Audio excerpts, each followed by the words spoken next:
All right, we are live. Hey everyone, Yan Zhao here.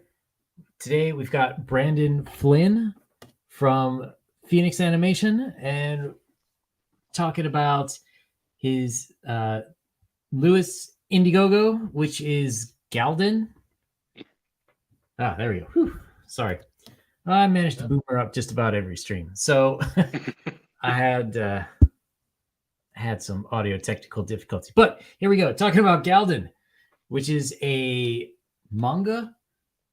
Yep. A kaiju manga, would you say? Kinda, yeah. Galden's it's drawn in like a seinen style manga. Mm-hmm.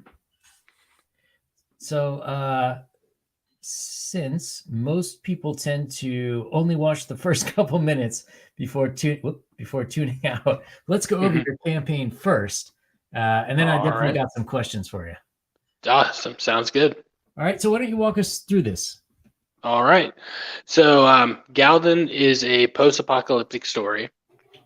It takes place 1,000 years in the future. Basically, humanity is on the brink of extinction. Demons have ruled the earth for almost 1,000 years. Humanity's living in caves, barely around, just trying to survive. And so basically what happens with this story is we follow Galden, his best friend Ryoku, and a few others as they learn what happened 1,000 years ago and fight to bring humanity back from extinction. Very cool. Thank you. All right. So one of the interesting things I noticed is your become a character package. Yes. And it seems like it's actually selling pretty well. Mm-hmm. Yeah, it's doing pretty good. Because it's a little bit different than what you see in a lot of other Indiegogo campaigns and crowdfunders. With mine, so basically, as we run through the story, what happens is our main character, he starts through the comic just kind of living his life. It kind of explains what life is like. And then him and his best friend wake up in this cell area with 23 other people that they've never seen before. And what's turned out is that their little civilization thought that they were the only humans left alive. Our main character learns that there's little microcosms of humanity still around in remote parts of the world. And so all these 25 people are brought here, and they learn basically what happened 1,000 years ago. So if we basically rewind back thousands of years ago, in this world that I'm creating, humans and demons used to coexist on Earth. Oh, interesting. Mm-hmm. And the king of Atlantis decided he wanted to be greedy, and he had his scientists come up with a device to transport all the demons on Earth to another dimension. Well, we have 3 celestial beings that created and oversee the entire universe. They came down to Earth and they spoke to the king and they said, "We didn't design this planet this way. Bring them back." And the king basically said, "I've got my technology. I don't need them, and I don't need you." And they said, "Oh, okay, that's fine. We'll see how well your technology helps you out. We're going to create a tournament where the 25 best of humanity fights the 25 best of the demon race to see who rules the earth for 1,000 years." The Atlanteans lost, hence the lost city of Atlantis. Purging, most of humanity from existence at that point. Humanity won the next tournament. And so what we start learning is that the Roman Colosseum games, the gladiator games, some of the stuff in Chinese and Russian cultures kind of took, used these different fighting things to basically train and remember this tournament that happens every 1,000 years. Oh, very cool. And what we're going to learn is that during the dark ages of humanity, when we lost 90% of the knowledge in the world, the knowledge of this tournament was lost with it. So when this tournament happens now, or the tournament happens in the 2000s, we lose because we had no idea this was even a thing. So basically they find out all that, and they find out that they're here to participate in this tournament and see if they, if they win, the demon race goes back to this other dimension and humans then rule the earth again. And if not, then the demon race continues to rule. So the cool thing about the character perk is if you become a character, you actually become one of the 23 other people that are fighting in this tournament. So it's not like a traditional cameo that you see in a lot of crowdfunders. You actually have your own character, your backstory, and you last throughout this book and the other books that come afterwards. Oh, that's awesome. Yep. One of the really cool things, and I don't know if you saw it on Twitter, I posted up yesterday a couple pages of a bunch of people that chose to become characters. It's like the first introduction to them. Oh, no, I hadn't seen them actually. Oh, yeah. You can see, I don't know, this is for great YouTube streaming, but I can DM it to you if you want to see it. Or if you have access to my Twitter. I don't know. I think it'd be really cool. I haven't had the chance yet to post it on the Indiegogo yet because it just happened yesterday, and through being crazy at work, wasn't able to actually post it up. So give me just a second. And this will give some people some chances to fill into the stream. Because this is actually... Oh, I think I got the tweet here. Let me just see if I can. There's like a bunch of people in a cell. Here we go. I think this is the one. Yeah, there we go. There we go. Yep. If you see the 4 people on the top and the 4 people on the bottom left are all people that chose to become a character perk. Oh, that's awesome. So this is our first introduction to them. Everybody's woken up in the cells and they see them. The next couple pages that we're going to do are going to have the rest of the people. It's going to be kind of their own introduction, and they will have their own backstory and stuff. Mm-hmm. If you see the 2 people on the top in the middle, basically those are 2 friends of mine that decided to back this character perk, and they're both bartenders. And one of them's like the /1 bartender in one of the counties that I live in. The other one's the /1 bartender in the other one. So I'm going to kind of give them that friendship / rivalry that they have in real life. Oh, very cool. But one of the cool things that is going to happen is like they both have a wife and a child. So one of the cool things is when we talk about their backstory, they're going to say, oh, I've got a wife and kid back home. That's kind of my motivation for, wanting to win this fight. And they'll end up pulling out a picture out of their pocket. And so for one panel, there'll be a picture of their wife and kid. So it kind of cameos into it for their actual backstory. Yeah, that makes it really personal. It seems like a much I don't know, like you get more for your money with this cameo buy-in as opposed to a lot of other comics. Right. And it's meant because this book series, like this book in particular, is going to be over 100 pages, but this is framed out for 7 books. So it adds to, the love of the storyline for not just for the people involved, but, their friends, their families, and just, for a lot of people that just say, oh, hey, these are real people being, put into a comic book, and I can really appreciate that, So, yeah, I think I heard you on Ryan Wynn's stream, must have been last week, and you had mentioned a 100-page book and then 700 pages total, and I was like, dang. I think a lot of the conventional wisdom, like a John Malin, they're like, oh, no, just 48 to 60 pages, but you're going for a full 100. What made you pick 100 as opposed to like a smaller amount for an initial book? Well, I have it as 100 plus. Right now we're sitting at like 124. But as I add more stuff for people that are becoming characters, more backstory stuff, it's actually going to end up being a little bit more. But it's a good story.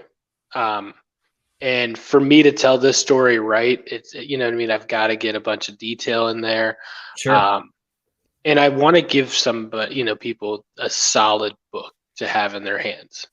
One of my inspirations was I backed Doug TenNapel's Earthworm Jim book. Oh yeah. And I just remember getting it, and it had the cardboard, stylized box, and you open it up, and there's this hardcover hefty book, and I just go, this is how I want, like I felt amazing. I was like, wow, I can't believe I only spent this for this. And it was just that, that feeling of like, wow, what an investment I made. And I want to be able to provide that to anybody that backs my book. Yeah, that definitely makes a lot of sense. And for me to get the story kind of going and out, there's like key moments where I want to like have each story end. But in order for me to get to that point, it takes, a lot of storyline, especially in the beginning, because we're kind of learn these people's backstories and stuff like that. So it's a lot of foundation building and building up this world. And are you doing the art as well? No, I've hired an artist named Wilson Sopredi.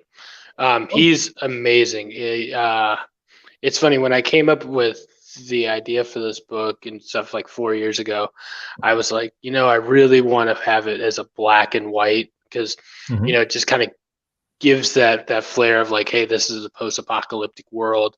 It's dark. Humanity's trying to survive anyway. And I mean, I think just having it in that way really speaks, more than color does. Huh. And so I found that I got referred to him by another Comicsgate guy, and I just remember looking at his stuff and going, wow, he's super detailed. The lines look great. He's very good at muscle definition and tones. His line work's amazing. His grayscale is awesome. And I just said, that's the guy. Wow. So about how long do you think it's going to take to make this book? Well, we're actually looking, and I'm going to have to extend the Indiegogo on this a little bit. We're honestly looking at probably July to finish up. That sounds very reasonable. That's only about 6 months. Yeah. I mean, we're going at this. We've been going at this. We're about 20 pages in right now, and we're just hammering away. It's pretty good. He's doing about 5 pages a week, so it's a pretty good clip. Yeah. I mean, he's going full time for this with this story, and it's been great. We've had great communication. He's working really hard, and it's nice because with our communication, I just say, hey, this is what I need. This is what to do, and he has no problem just making sure to clarify things, offering me suggestions and stuff like that, and we have a really good working relationship that way. Awesome. So clearly you're a big manga fan. What's the earliest either manga or anime that you remember? Like, what was it that was like, Okay, I grew up a Dragon Ball fan originally, and got into Inuyasha a little bit, but was really, really taken back by Yu Yu Hakusho. Oh, like for the TV show, I just remember that coming on TV, and it was Dragon Ball Z and Yu Yu Hakusho were my two things that I was super into. And so I'm kind of curious. Of course, right now in the market in general, manga is eating traditional American comics lunch. But I was kind of wondering, you could have picked any style to do this in.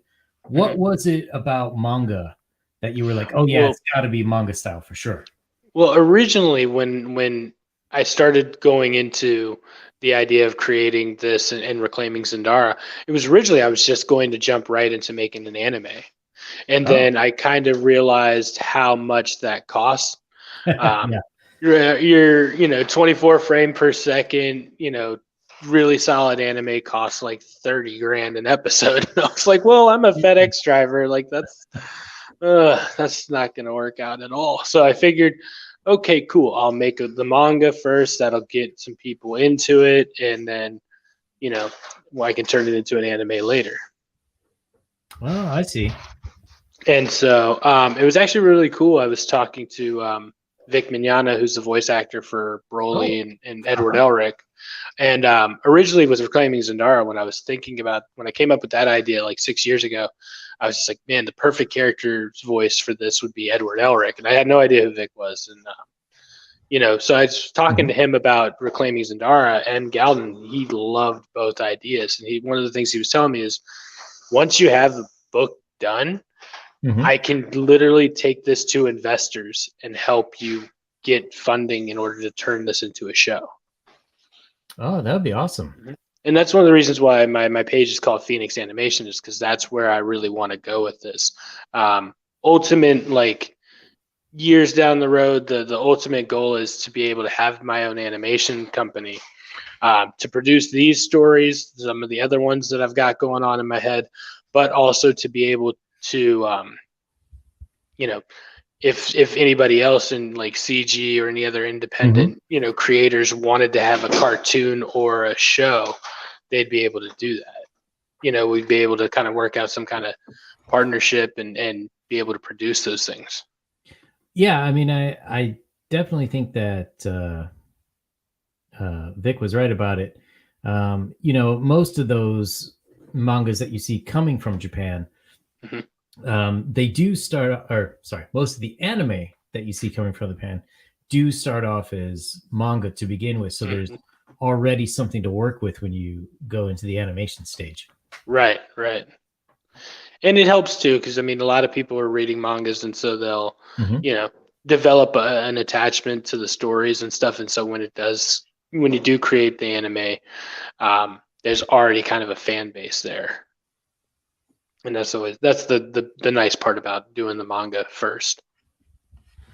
Yeah, and so this we were taking a look at Galden to start with, and when we had originally talked, I was only aware of this campaign, but I've got two. Yeah, because one wasn't stressful enough, and I had to just decide to nuke my own head and make two at the same time. Here we are. So Reclaiming Zandara. Yep. So Reclaiming Zandara is actually the first storyline that I came up with 6 years ago, and it's one that I was really into. I started developing, and I even took it to Funimation and tried to pitch it to them, and then was told, oh, hey, we don't take independent projects. And that's when I found out that they were a dubbing company and not really an animation studio. So I was like, oh, okay, that stinks. But as more demand for indie products came up, and a lot of people were saying, after that Vic situation, oh, we need another option for anime, we need another studio and stuff like that. I was like, well, I've had these really cool ideas, I'll just do that. And that's when I started going into like creating this seriously, and that's when I learned about how the animation process works. I was like, oh man. So is Reclaiming Zandara and Galden, are they related, like universe-wise, or completely separate? Completely separate. Yep. That's one of the things. So I have also got, basically I've got Reclaiming Zandara and I've got Galden out right now, and I'm working on those two. And then I'll actually have two other storylines that I'll be working on later once I, get this kind of done and finished first. And those two will actually be in the same kind of universe. Those are actually really, really cool projects. I'm excited to get to work on once I start getting these in order. Oh, cool. So I do notice that there are some differences. Now it does say 100+ page book. So like with both your books, you're really going for it. Yes. Yeah. This one's actually framed out for 8 books. Like I've already, I said, 6 years of planning on this, and I left it at the 8. I left it like open ended. So if there is a real love for it and demand for it, I continue on and stuff like that. But yeah, the story is a really, really cool, intense one that I think a lot of people can relate with and stuff like that. So basically with this story, if you want to scroll through the pages, you'll kind of see this kid's just hanging out on the computer, you listen to the news in the background, all of a sudden the reporter sees something and it's this alien ship. So right off the gate, we're in having a bad time. So our main character runs to the window, he looks out, he sees this spaceship, and just immediately, oh shit, oh shit, oh shit, he starts taking off. I wanted to paint this as how would anybody else react, and so I kind of painted it with like a first person and third person kind of feel, so you could see what he's seeing, and then also see what's going on around him. So yeah, he goes outside, he's running with people, he goes a different way, and then boom, this explosion happens, and we go back to the first person view, like right before he passes out, he sees that alien with the gun. And then right there next to the explosion. And then when he comes to, he's coming to and he's seeing this lady. And then we switch back into the third person. He's like, what's going on? She's explaining like the aliens captured everybody. And so it really starts explaining, we tried to fight back. We used all the weaponry that we had available. The alien technology was just too great. There was nothing that we could do. And as you see there, just the tanks and the missiles from the jets, and nothing's getting past that force field. And then as we scroll down, we see how the humans tried to fare. And as you can see there with that chokehold against the wall, it didn't fare well. And so everybody on Earth was captured. And one of the things that they mentioned is that the aliens made sure not to kill anybody.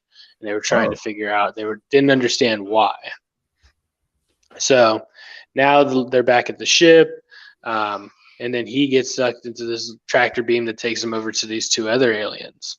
And they decide, they grab him and they start taking him down to the ship. One of the things that you'll notice in this is all the aliens are different. Yeah, yeah. So all the aliens are actually going to be aliens from different planets, different races and stuff like that.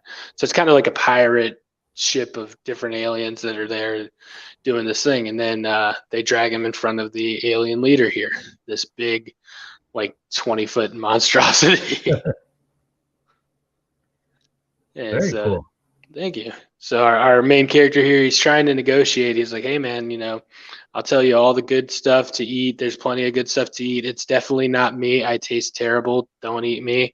And the guy's not having anything to do with it. And so they drag him away. And as they drag him, they put him back into a different cell filled with people. And he's just kind of hanging out. All of a sudden, they start seeing shifting, start seeing light. And then, boom, they're back down on Earth, right? Even the guy over here on the side is like, hey, you could have dropped us off closer to home. And then all of a sudden, everybody's cheering, but then there's this loud roar, and they see the silhouette there.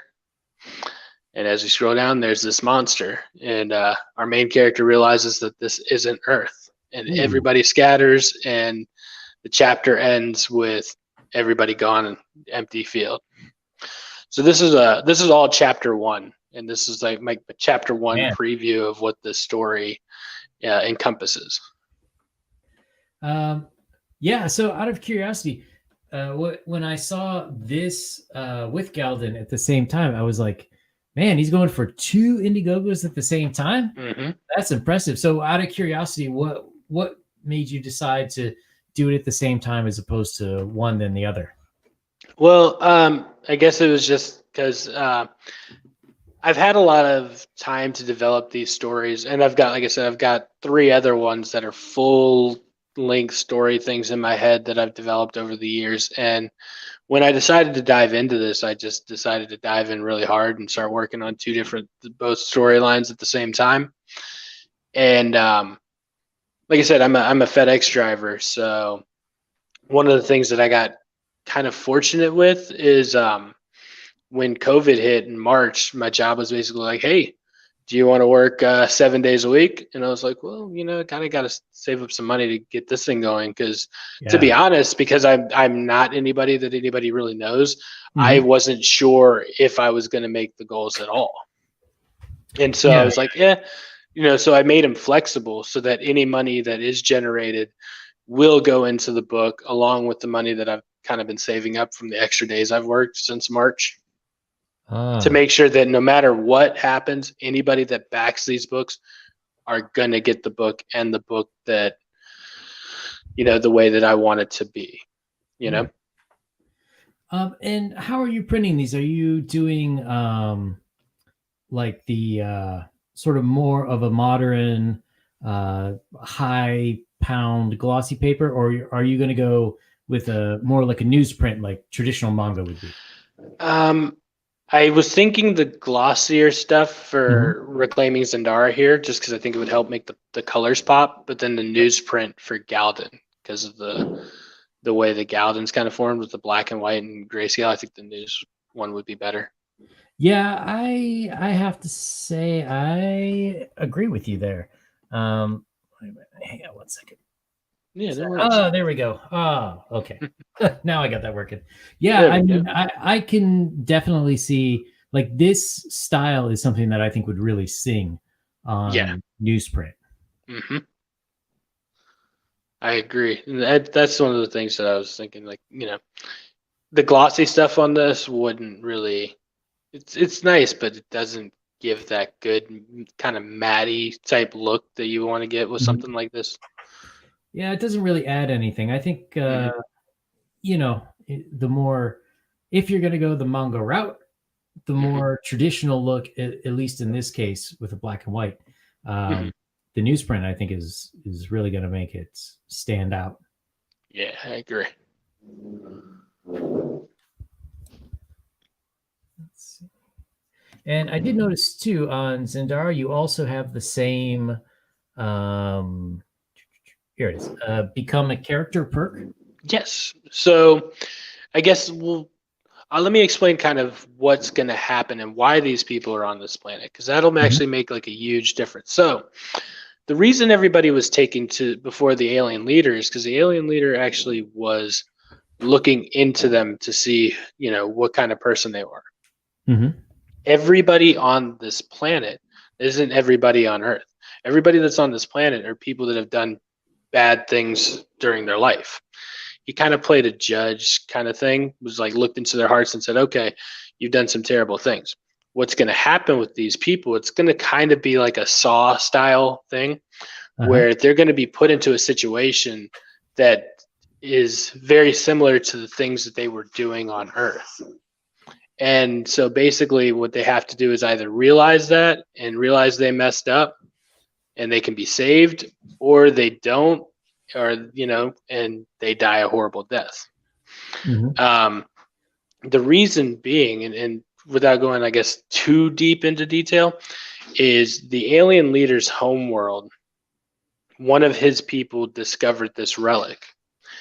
And basically, as their scientists were studying this relic, one of their other people grabbed it, and one of the computers saw what happened, that basically that relic took in all the negative energy from the universe and basically gave that negative energy to the guy wielding it.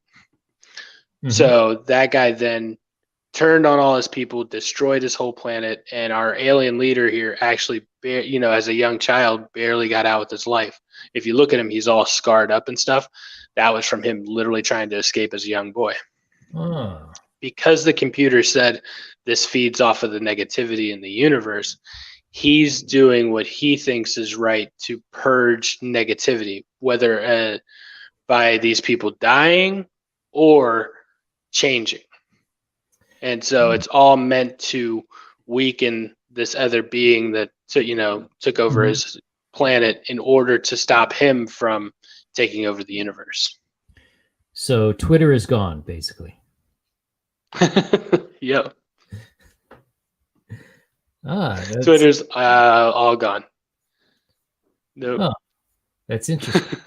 It's a different type of story for sure. It's got a cosmic message, like our actions, both positive and negative, have a ripple effect on those around us and the world. And so it's kind of a play on that. Very nice. And so with the become a character Oh yes. So level. sorry. Is it going to be the same as Galden, where people are integrated more into the story, or Yes. So basically, so like I said, these people that are on this planet have done negative things. We'll have people that were murderers, people that were thieves, people that were con men, dog fighters. You know, things that we deem to be wrong, like a right? negative thing. So each chapter, in the very beginning, each chapter is going to be about a specific person.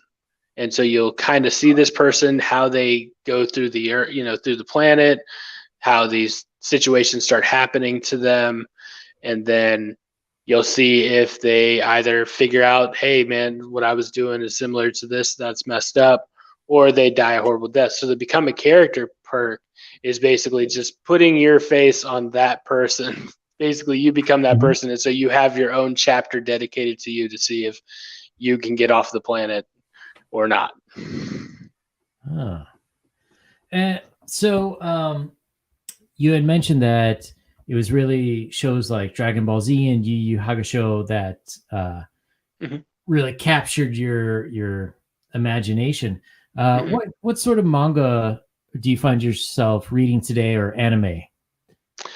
I'm still deep into One Piece. Hmm. Um, deep into Berserk. Oh, Berserk okay, is interesting. definitely yeah, Berserk is definitely one of my. I saw it for the first time when it first came out, and I was like, "Holy crap! What the heck did I just stumble into?" And then later on down the line, started getting into the manga, probably within the last like few years. Um, and then other shows that really kind of that I really liked were you know, Full Metal Alchemist Brotherhood was really good. Yeah. Hellsing Ultimate was Oh, really good. Death Note, one of the things that I really like, and one of my next storylines is gonna have a Death Note. It's crazy. It's gonna be like a Death Note meets Breaking Bad meets Bloodshot meets One Piece. okay. Yeah, that's a pretty And interesting mix. right, it's going to be an insane storyline that's going to be really epic. But yeah, no, I take a lot of influence from a lot of different places. So, in your opinion, Mhm. why do you think that right now manga, especially from Japan, is doing so well, but American-made comics don't really seem to be able to find much of a footing here in the U.S.? Well, part of the problem is the integration into politics into comics now, right? Like I mean, like for instance, let's take not even just politics, but like let's just take a look at Captain Marvel, for instance. Mm-hmm. Everything that Captain Marvel does, like she's always gotta do something that digs at guys, right? Like, oh, Right. I'm doing this. I'm so much stronger than these dudes, and Yeah. all. And it's always and like, okay, that's fine. We get it. You don't like guys, like you're whatever. That's cool. Just but you know, it kind of takes me back to like Superman, for instance, right? Mm-hmm. Superman, he came in, he saved people. Like he saved Lois, right? We Right. all saw the value Lois had, like Lois Lane had to Superman.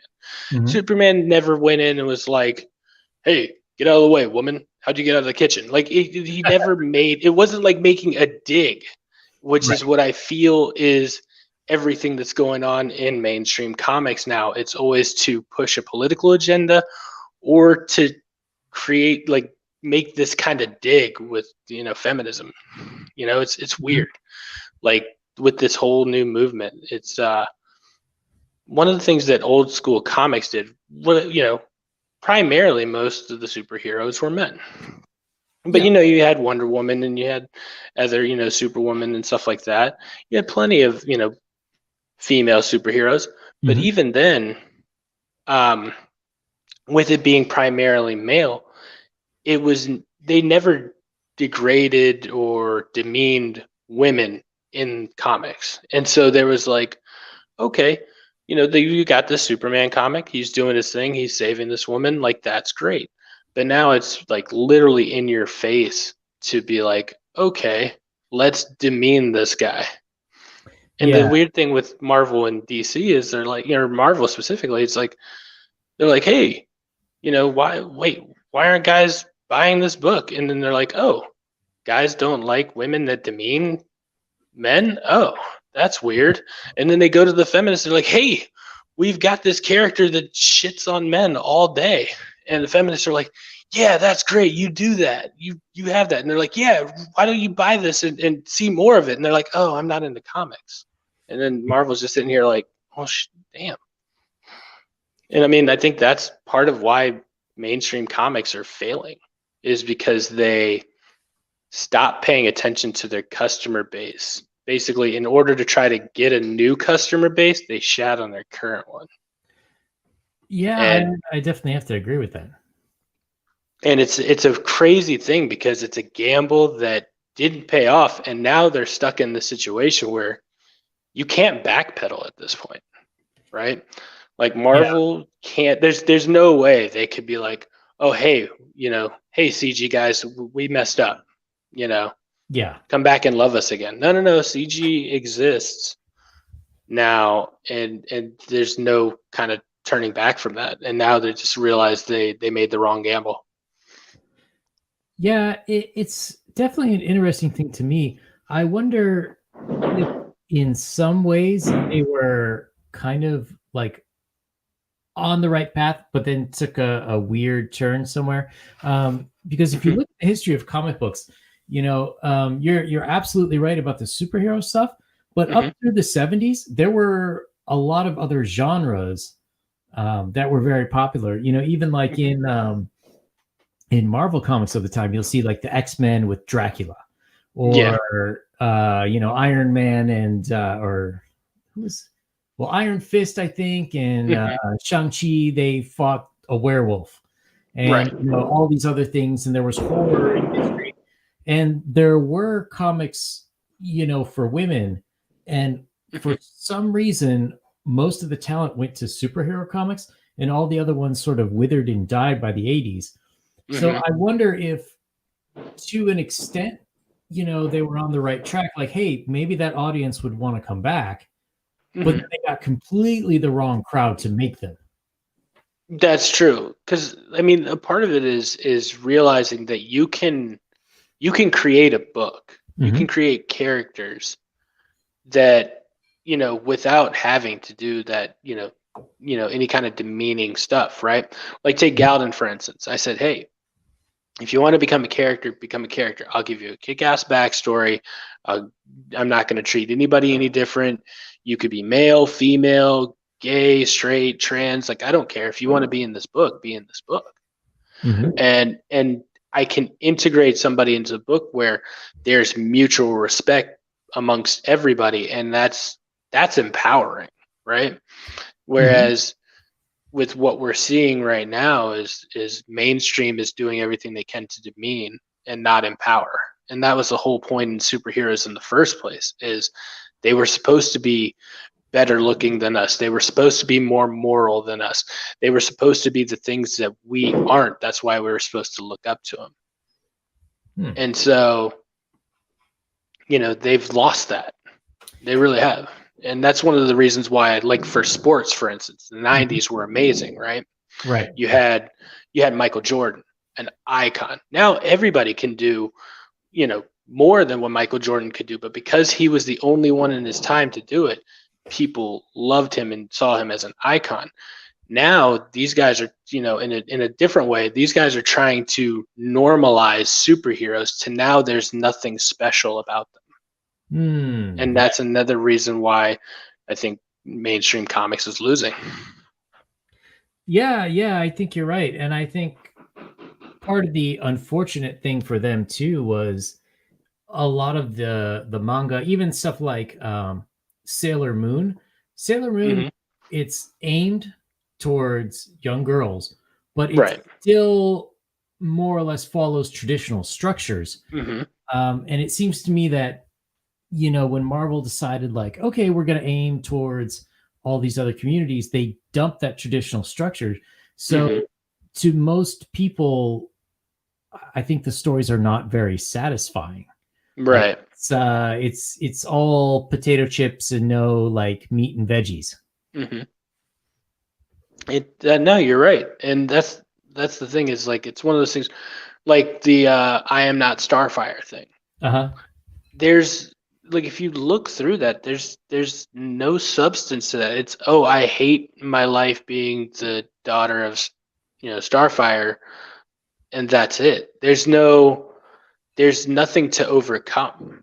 One of the things that we loved in our superheroes and in our comics and our anime was that they were always trying to overcome something, whether it was an actual physical opponent or something within themselves.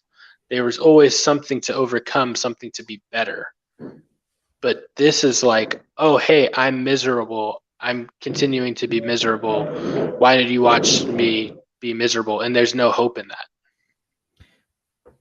So in your stories, like in Galden, how do you see that playing out? You know, what's well, obviously, they got to win a tournament. You know, Yes. that's sort of the main Yeah. thing. But in what other ways do you see them being challenged? Well, so they win the tournament. Yeah. Spoiler alert, right? Our first book actually takes us halfway through the tournament, and our second book is actually going to finish the tournament. Oh, and then there's going to be a point where, like book 3, the Demon Lord during his 1,000. So basically, and this is kind of a huge spoiler for people, but it's all good. It kind of paints a picture for this world. During the first time they won the tournament against the Atlanteans, the Demon Lord thought, hey, we rule the earth, we're ruling the earth. Nothing's going to take us away from this power. But then they lost the next one. So now that the Demon Lord, they won this last one that just happened and they've been ruling the earth for 1,000 years, the Demon Lord's using that time to build safeguards in case they lose this one to be able to come back. And so that spirals into more of what happens further on. And one of the things, there's a little bit of foreshadowing if you look at, I believe, the end of page 3 or 4. Let's see. Actually, it'll be 4, I believe. 3. Oh, here we go. There we go. If you look at the bottom panel, there's a little something different with the eyes. Oh, yeah. There's a little bit of foreshadowing there that our main character has more to him than just a guy with weird strength. So there's going to be personal things that he's going to have to come to terms with and overcome within himself, and also use that to overcome this tournament and overcome the terrible things that spiral afterwards. And so you've got Galden, you've got Reclaiming Zandara, and you mentioned you have a few more in the works. Yep. Do you plan on launching them all soon, or are you sort of like pacing them out, like I'll do this year to next year? Well, I'm working on finishing up these, so I'm basically going to wait till Galden and Reclaiming Zandara get done with their Indiegogos. Like I said, the money that I make from the crowdfunders are going to go into the books. I also have money saved up because, like I said, I wanted to make sure that these books got made no matter what. I'm still working at FedEx and I'm still working hard, and that's one of the things that I want to find some good artists for the next book. So basically, once these 2 crowdfunders are done, I'll continue working on them, but I also want to find an actual, like a legit CG guy to, or actually 2. I definitely want somebody to do the inking, line work, inking for shadows, and then I want a color person because this one's going to be super, super insane, and it's going to be one of those ones where it needs somebody with a lot of experience. Well, that makes sense. So yeah, I will be kind of doing all, at least those 3 kind of simultaneously. So everything from this crowdfunder is going to go into this book. Same with Reclaiming Zandara. The money that's saved is going to go into that, and then money I make from now on will go towards the next project. And so hopefully what I can do is if I can find a really, really good artist, we can get started. And, maybe April, May, June-ish, start looking at setting up another Indiegogo, or at least maybe in April doing like a mailing list so that people could see. And then, obviously throughout the next few months, throwing out little, bits and pieces of some of the pages so people can see kind of what's going on. All right. So it looks like Galden has 5 days left, and it seems like you picked up almost $1,000 in the last week or so. Yes. Pretty good. Mm-hmm. So one of the reasons for that is I had basically Ethan Van Sciver went through the campaign on one of his streams. He went through it twice. Yeah, he was it was like this, I believe it was Sunday night. His Sunday night stream, I believe. He was I sent him a super chat. He was like, let's check this out. He went through it. He was like, oh man, I really like this. Let's try to get this guy funded. And like a couple hours later, he went back over it again and was like, I really like this. And so a lot of support came from that. And then also, having the images of the people that became characters. I had 2 other people sign up to be characters after seeing that, just because they're like, oh wow, I can look super detailed and super like me. Yeah, I mean, I think that's definitely a huge help that someone can see like, oh yeah, this actually is kind of an investment as opposed to like sort of a vanity. I'm just going to put my name on a book type of thing. Right. So now that we're getting towards the finish line of at least the first one, and Reclaiming Zandara has it's still 15 days left. Yeah, 15 days. So what sort of takeaways do you have from it? What's the thing that like, if only I had known this before I started, or like, if on my next one I'm definitely going to do something. I learned actually a whole lot through this, because these were my first 2 crowdfunders. I hadn't really, I had done a little bit of promotion on my Twitter, just saying, hey, I'm going to be launching this book in like 2 weeks. I'm going to be launching the campaign in this, 1 week, like kind of talking about it. I didn't know the mailing list function for Indiegogo, and Edwin from Drawing Aces was talking to me about that, and he was like, yeah, man, next time, do a mailing list. It's super important. And, he was giving me the advice of like, add something to that mailing list so that people, can get something for being on that mailing list, whether it's, a card or something kind of, something unique. And that was something that I think if I had known about it, I would have definitely done, because I started my, the campaign, and I went through like my first like 10, 12 days with like 1 or 2 backers. And then it's tough. Yeah. And that's the other thing is not really understanding how much time needs to go into the advertising part of the campaign. Maybe launching close to the holiday season as a FedEx driver might have been my problem. So there was that. And then, I mean, definitely next time add other perks, different things. Like I said, it's very basic. You can become a really, becoming a character is actually a really, really unique thing. But outside of that, I had as add-ons, you can get like a metal bookmark or a bottle opener for Reclaiming Zandara and Galden, because I actually make those kind of things. Oh. And I've been making them and going to conventions and selling them for years. Oh, that's cool. Yeah. And I actually started kind of pitching that to some of the guys here at CG, saying, hey, if you need anything, let me know. I actually just started helping out the Amy from Reality Hackers. Oh, nice. Yeah. So she was getting close to her campaign finishing. She actually got 100% today, and I printed out her first bookmarks and bottle openers and showed her, and she fell in love with it. And so she's adding it onto her campaign now that she's going in demand. Awesome. And any future campaigns that she does for future books, she's going to have those. So that was a really cool thing to offer. Oh yeah. Yeah, I do think too that I do see a little bit of skepticism, I would say, in general in the market. So I think it's easier once you fulfill a book. Right. Like some people are like, well, who is this guy? Am I actually going to get a book?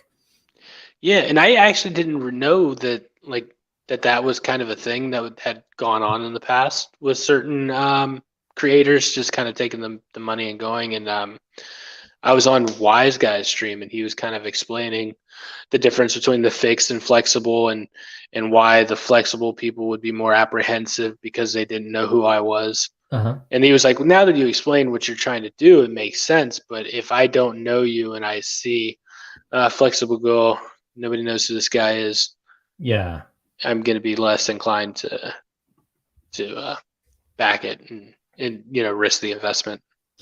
Yeah, I mean, going back to older like campaigns before CG, even guys like Rob Liefeld, he hasn't ponied up his last Kickstarter, and it seems like it goes in cycles. And even now there are some people who I'll go through my Indiegogo list, and it's like, oh yeah, I ordered that like 2 years ago. What happened to that book? Oh God. But yeah, I mean, I think, as far as communities go, once you build a little bit of trust, it goes a long way. And hopefully once people see issue 1, they'll be into issue 2, and then also more trusting for your next project next year. Right. And I figured that would kind of be the case. I said, okay, people will be skeptical. I'll save up the money, because we probably won't make the goal. I'll, definitely fulfill these orders. And then when I do the next campaign for books 2, like I'll also have a tier for, hey, buy book 1 and 2 if you didn't get 1. And then people will be able to get the story, both stories, and have a little bit more trust that that's, going to happen. Oh. All right. So we're unfortunately just about out of time, but is there anything else you want people to know about either of the campaigns? Just know that, like I said, no matter what we make the goal or not, the books will definitely be made. There'll be over 100 pages, hardcover. If you're interested in becoming a character in either of these, definitely click on the Become a Character. If you have any questions, because I've had some people DM me on Twitter asking me questions before getting involved in the character thing, because they had some reservations over if I'm in there, will people think that I'm, like if there's any kind of ideologies being injected into a story, they kind of wanted to make it known that, hey, just because I'm purchasing getting my face in there doesn't mean that I have those ideologies. Right. And I was like, I've had people ask me like, just random questions. And so, which I have no problem answering, but if anybody does, feel free to DM me on Twitter or Facebook. I'm on Phoenix Animation on Twitter, and Phoenix Animation on Facebook. Oh, very cool.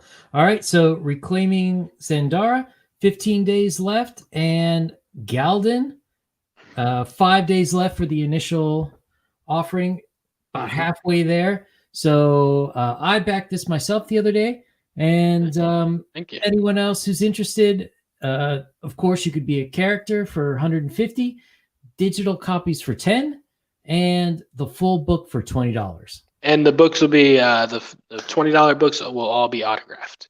Oh, nice. That's another thing. So it's autographed. It's going to be an autographed book. All right. Well, thanks for coming by. Yeah. Thank you so much for having me and doing this. I really appreciate it. Yeah, and definitely, let's check back in when you get either to issue 2 of these, or when you get to the start of your next one. I want to follow up with you and see how this ended up and how the next one's going. Awesome. Would love to. Anytime. All right. Thanks for everyone who stopped by. If you like this stream, you want to see more people, more conversations with creators, click the like button, leave a comment, and as always, subscribe.